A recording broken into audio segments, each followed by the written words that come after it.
अस्सलाम वालेकुम guys, welcome back to my YouTube channel Zubair Mughal. उम्मीद करता हूँ सब खैरियत से होंगे। मैं भी अल्हम्दुलिल्लाह अल्लाह के करम से ठीक हूँ। आज जिस वीडियो में डायरेक्ट करने वाला हूँ उसका टाइटल है Bahraini commander in Pakistan. JF-17 block 3 marketing PAF cyber cooperation China grand game. ये बेसिकली तो एक बहरीनी जो हैं वो जो एयर चीफ हैं उनका दौरा था पाकिस्तानी मिलिट्री बेस के अंदर, एक किस्म का कह लें आप।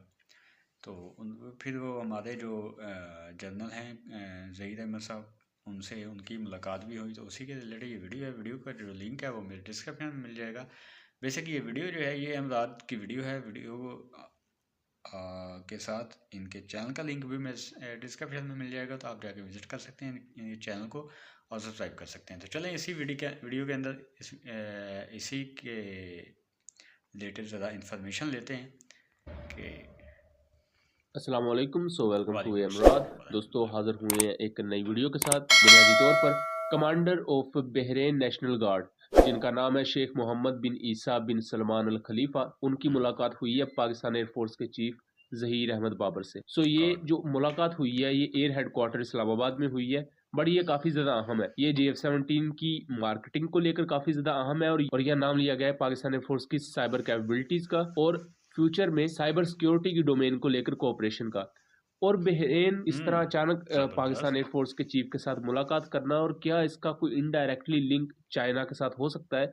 हम इस पूरे के पूरे टॉपिक को मेरे शुरू से ख्याल में शुरू तो करते हैं। डायरेक्टली बहरेन लिंक नेशनल हो गार्ड के सकता है। कमांडर का पाकिस्तान एयरफोर्स चीफ से मिलना, बेसिकली ये तो एक नॉर्मल मीटिंग्स होती हैं। इस तरह की हाई लेवल मीटिंग्स आपको दुनिया भर में देखने को मिलेंगी, जहाँ मिलिट्री ऑफिशियल्स या इवन जो मुख्तलिफ मुल्कों के ऑफिशियल्स होते हैं वो अपने इत्तेहादी मुल्कों के साथ या मुख्तलिफ दूसरे मुल्कों के साथ भी अपने अफेयर्स को लेकर, अगर आप अपने बायलैटरल रिलेशंस को बढ़ाना चाहते हैं, आप कोई डिफेंस इंपोर्ट या डिफेंस एक्सपोर्ट करना चाहते हैं, किसी भी दूसरे शोबे में एक्सपोर्ट या इंपोर्ट करना चाहते हैं, तो इन तमाम चीज़ों के पस मंज़र में ये मुलाकात काफ़ी अहम थी। मुख्तलिफ सोर्सेज ये क्लेम करते हैं कि JF-17 ब्लॉक 3 की मार्केटिंग को लेकर ये मुलाकात काफ़ी अहम है।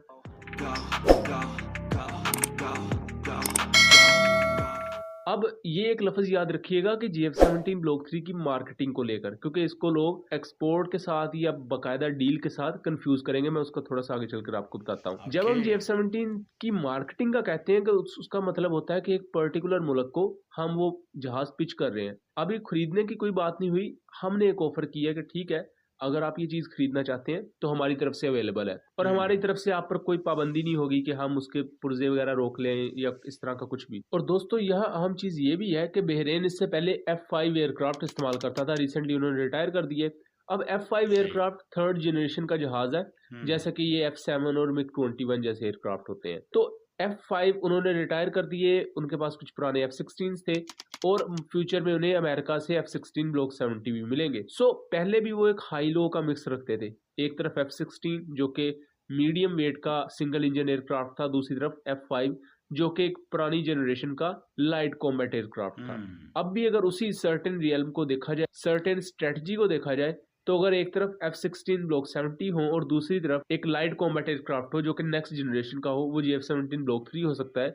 सेम वैसा ही पैटर्न शायद बहरेन आगे भी लेकर चले। बहरहाल ये एक जाती इन्फ्रेंस है और कुछ सोर्सेज क्लेम कर रहे हैं कि JF-17 ब्लॉक 3 की मार्केटिंग के लिए ये मुलाकात काफी अहम है। इसको शायद आने वाले वक्त में बहरेन कंसीडर कर सकता है। अब उसके बाद बड़ी अहम बात ये भी है कि साइबर सिक्योरिटी की डोमेन में बहरेन कोऑपरेशन चाहता है पाकिस्तान के साथ। इसके अलावा उन्हें दौरा करवाया गया पाकिस्तान एयरफोर्स की साइबर कमांड का, जहां उन्हें पूरे का पूरा ऑपरेशन कैपेबिलिटीज पाकिस्तान की दिखाएंगी। बेसिकली ये जो साइबर कमांड ऑफिस होता है, ये क्या होता है कि इसमें जितने भी आपके एवेक्स उड़ रहे हैं, आपके रडार सिस्टम होते हैं, वो आपको स्क्रीन पर सब कुछ दिखा रहे होते हैं। आपके ड्रोन्स के थ्रू आप जो रिकॉनिसेंस कर रहे हैं, मुल्क के ऊपर निगरानी का काम कर रहे हैं, मुल्क के मुख्तलिफ एरियाज पर, वो पूरा आपके सामने आ रहा है। तो वो एक बेसिकली कमांड सेंटर होता है। आप वहां से बैठ के पूरे मुल्क के एरियाज पर नजर रखे हुए होते हो। और इवन जो आपके एवेक्स होते हैं, जिन्हें हम फजाई रडार भी कह देते हैं, वो इंडिया के अंदर 300-400 किलोमीटर तक अंदर देख रहे होते हैं, ये एटलीस्ट 200-250 किलोमीटर। और सेम इसी तरह जो इंडिया के एवेक्स है वो पाकिस्तान के अंदर 200-250 किलोमीटर अंदर तक देख रहे होते हैं। इससे आपको पूरे का पूरा ओवरव्यू मिल जाता है कि हमें किस तरह की स्ट्रेटजी रख के चलनी है, हमारा मुखालिफ क्या कर रहा है। सो ये तमाम चीज़ें होती हैं। उन्हें इसका दौरा करवाया गया ताकि उन्हें ये अंदाज़ा हो कि पाकिस्तान एयरफ़ोर्स अपने इन वसाइल को बरूए कार लाते हुए किस तरह काम करती है। इस बिल्कुल। पर उन्होंने पाकिस्तान एयरफ़ोर्स की तारीफ़ की एंड उन्होंने इस बात पर एम्फसिस किया कि फ्यूचर में बहरीन चाहता है कि पाकिस्तान साइबर सिक्योरिटी की डोमेन में उनके साथ कोऑपरेट करे। अब यहाँ तक तो बात होगी JF-17 और साइबर सिक्योरिटी को लेकर। अब हम बात करते हैं कि किस तरह ये जो पाकिस्तान एयरफ़ोर्स चीफ और बहरीन के नेशनल गार्ड के कमांडर की मीटिंग है, ये इनडायरेक्टली चाइना के साथ लिंक हो सकती है। दोस्तों देखें, जो बहरीन है ये गल्फ कंट्रीज में उन 2-3 कंट्रीज में आता है जो कि अमेरिका के बहुत ही ज्यादा करीब है। लेकिन अच्छा। अगर आप बाकी अरब मुल्कों को देखें, जैसे कि इवन आजकल सऊदी अरब है, तो उसने चाइना की सालसी में ईरान के साथ ताल्लुकात बेहतर कर लिए और ये अमेरिका को कभी पसंद भी नहीं आएगा कि इससे पहले बिल्कुल। अमेरिका जितने भी अमेरिका इस मामला चीज़ से निपटाता था आजकल सऊदी चाइना अरब से निपटा रहा नाराज़ है। है इस यहाँ से बात आपको पे। अंदाजा होता है कि इवन सऊदी अरब भी थोड़ा सा पीछे हट रहा है अमेरिका से। उसके अलावा भी बहुत सी दूसरी रीजंस होती हैं। कतर को भी अगर देखा जाए तो ऐसा नहीं है कि इन गल्फ कंट्रीज ने अमेरिका के साथ ताल्लुकात खराब कर दिए या ताल्लुकात तोड़ दिए। आप इंटरनेशनल रिलेशंस में ताल्लुकात तोड़ते नहीं हो। हाँ, आप थोड़ा सा जरा पीछे हट जाते हो, अपने नए तहादी की तरफ चले जाते हो ज्यादा, ये तमाम चीजें होती हैं। लेकिन थोड़ा सा हमें रिफ्ट नजर आई है गल्फ कंट्रीज और अमेरिका के दरमियान। लेकिन बहरीन और भी एक दो कंट्रीज है, जॉर्डन जैसे, ये आज भी बहुत ज्यादा अमेरिका पर डिपेंडेंट है। उसके साथ साथ ये अमेरिका के आज भी बहुत ज्यादा करीबी एलाइज है। ना अच्छा। सिर्फ बहरीन बहुत ज्यादा करीबी एलाई है अमेरिका का, बल्कि उसके साथ साथ ये नेटो फोर्सेस को अपने मुल्क में होस्ट भी करता है और हुँ। उसके अलावा मुख्तलिफ जो नेटो ऑपरेशंस है उनके लिए अपनी सरजमीन की इजाजत भी देता है। तो इसको लेकर बहुत से लोगों का ये ख्याल भी है कि चूंकि पाकिस्तान एक चाइना का बड़ा इत्तेहादी है, सो ये मुलाकात कहीं ना कहीं चाइना के करीबी बहरीन को थोड़ा सा ला सकती है, क्योंकि रिसेंटली चाइना ने काफी ज्यादा अपने कदम जमाए पूरे के पूरे मिडल ईस्ट में और तमाम अरब स्टेट्स में। इसके हुँ। आपको रिसेंट मिसाल जो सबसे बड़ा एक दुनिया में मसला भी चलता रहा, ईरान और सऊदी अरब आपस में लड़ते थे, एक बिल्कुल। दूसरे के खिलाफ तंजीमें बना के लड़ते थे, प्रॉक्सी वॉर्स लड़ी जाती थी। वो मसला सुलझा, चाइना ने इन दोनों मुल्कों की आपस में दोस्ती कराई, अब सफारती ताल्लुकात बहाल है एंड फ्यूचर में हमें हुँ। उम्मीद रखनी चाहिए चीजें बेहतर होंगी। सो बहरीन के कमांडर का एक चीन के इत्तेहादी मुल्क की एयरफोर्स के चीफ से मिलना, ये उस ये तरफ एक एक अच्छी बात इनडायरेक्ट है। सिग्नल है। इससे कोई ये नहीं कि बहुत ज्यादा फर्क पड़ेगा, बट ये इनडायरेक्ट सिग्नल फ्यूचर में किसी नई डेवलपमेंट को जन्म दे सकता है। सो उम्मीद